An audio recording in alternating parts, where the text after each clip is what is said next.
Hello and welcome to Retro 500, where I take a look at a retro game in 500 words. Give or take 10%. Let's get quacking.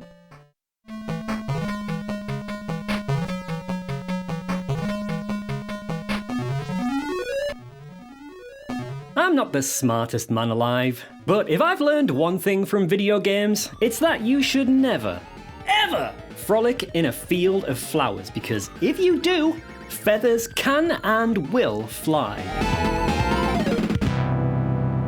Such is the case in Sega's 1988 beat-em-up, Dynamite Dux, or Dukes. Today we're looking at its 8-bit port on the Sega Master System, which landed the following year. In the original arcade version, players took control of the anthropomorphic duck things, Bin and Pin, as they travelled through 6 stages on a quest to rescue their owner, Lucy, who has been kidnapped by the evil sorcerer, Acha-Cha! The game was a Double Dragon-esque belt-scrolling brawler, which stood out from its gritty contemporaries thanks to its colourful, Western cartoon-inspired graphics, and classic Sega soundtrack courtesy of Hiroshi Kawaguchi.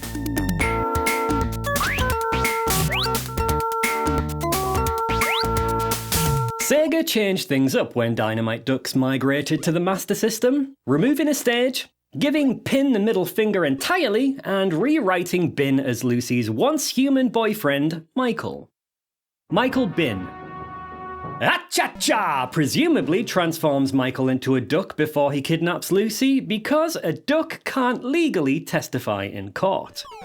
Though unable to speak, the anatomy of this anatidy allows him to smack the shit out of enemies with a chargeable punch,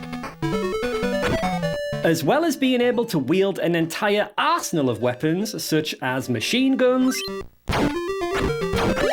bazookas, and bombs.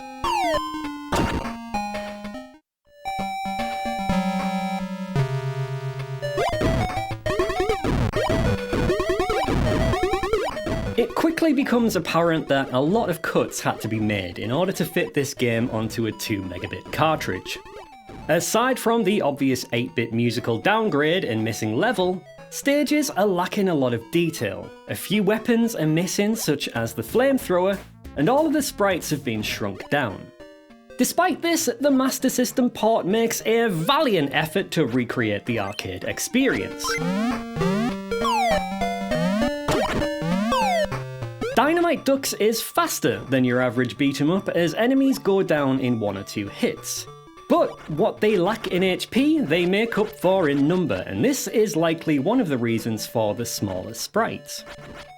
Other than the final stage, each level contains 2 bosses, with Bin being able to select a branching path after defeating the first, which adds some welcome replayability as this is a short game. From the start of the first stage to the end of the last, I was able to clear this in under 19 minutes, and I'm no pro gamer.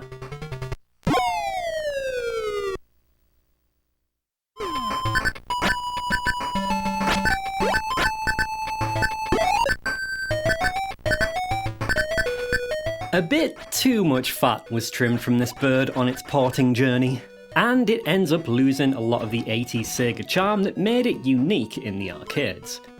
I'm not sure why the Master System was targeted for release, rather than the then new Mega Drive, which advertised itself as an arcade port monster.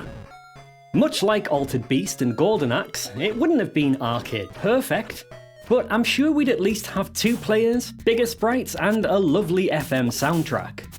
On the bright side, they at least kept Colonel Sanders in the game, which scores it at least 1,000,000 points.